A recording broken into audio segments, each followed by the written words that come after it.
I'm making this video to demonstrate this Canon AE-1 Program 35mm film SLR camera equipped with the FD 50mm f1.8 lens, the later type with the little button here. And in order to demonstrate this, I'm going to take off the action grip and load a battery. There's no battery included with this camera, but as we get the action grip off, we can see that this battery door is actually quite nice. These are often broken. This one is in good condition. There's nothing wrong with the latch. The spring is good, and the battery compartment is clean. And so we're going to insert the battery in place. The door latches properly, and the action grip is in good condition. And that just slides onto that little standoff there, and then this screw goes into the hole to hold it. And it just gives a little bit of a contour for your hand to hold on to. It's often missing from this model, but it's nice to have with this one. So now that we have the battery installed, I thought we'd just step down through the shutter speeds. Here's at 1/1000th. 1/500th, 1/250th, 1/125th, 1/60th, 1/30th, 1/15th, 1/8th, 1/4th, and let's stop the lens down all the way so we can really see that move. We're at the half second, and the full second. You can see those aperture blades are nice and snappy. The 2-second setting, and then there's the bulb setting, and for that I'm going to remove the lens so that we can look here inside and see everything looks good in the mirror housing box here. I see a little stringer of something right there. Otherwise, nice and clean. Everything looks good. We're looking straight through to the pressure plate. Mirror flops back down. I'm going to set this here at a higher speed. Before we mount the lens back on, let's just look at that. Very nice smooth focus. That's good. Nice clicks on the aperture ring, and it has the locking A setting, which is nice. That's for some of the automatic features of these cameras. But I think we're supposed to not mount the lens with that. Just to make sure, I'm going to take it off of that, mount it, and then set it on A. And if we were to look at the program setting, pointing into these bright lights, stops it down pretty fast shutter speed.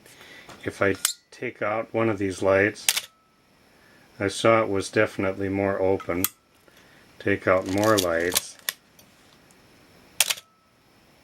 more open yet. Well, and definitely slower shutter speed. So we can hear that the electronics are controlling the shutter, and we saw it controlling the aperture. If I take this and set it manually to an aperture, let's say f8, then the stop down preview, you see it goes right to there, and it locks. You can just take that off by pushing that button back again. But that's working properly. And let's try the self timer. There's a lock so that you can't accidentally set it off. But on the self timer setting, here we hear this beeping sound, and it will complete the cycle pretty soon.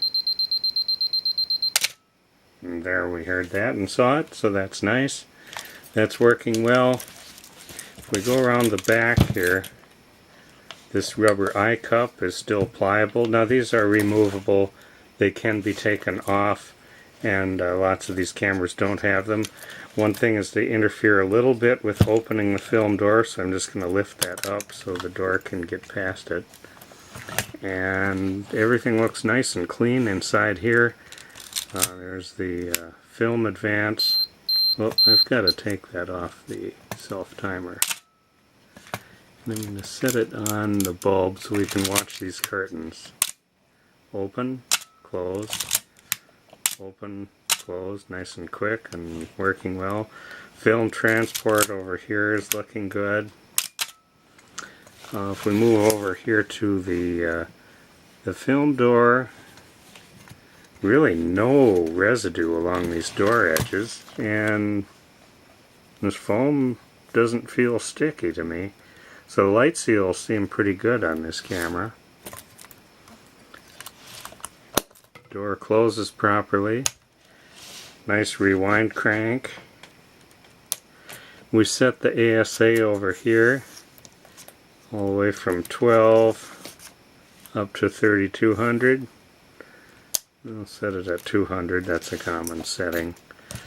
I see a little bit of distress right here, some sort of impact, and a little crack right there that goes into that screw hole.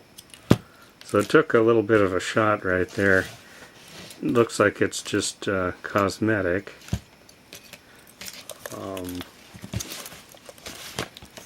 The bottom looks pretty good. Little bit of scratching around finding the tripod socket, but not too bad. And I don't have a lens cap for this, so it will come with this screw-in filter, and we can see that proves that the threads are good on the lens. Now when I did look through this lens a little bit, I had it on the B setting, and I pointed an LED flashlight in through the back. I saw some specks and things, possible light haze, really not much, but a bunch of specks. So be aware that there's some in there.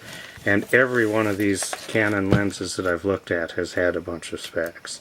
So that's not uncommon. It comes with this wide strap, and it's a nice colored style. Not quite as wide as some. It's got these little elastic film holders, but they don't feel like they have a lot of elastic left, and I would not trust those to hold my extra film canisters, so don't figure that those are of much value. But it's a stylish, nice strap. So all in all, not a bad example of the Canon AE-1 Program 35mm film SLR camera.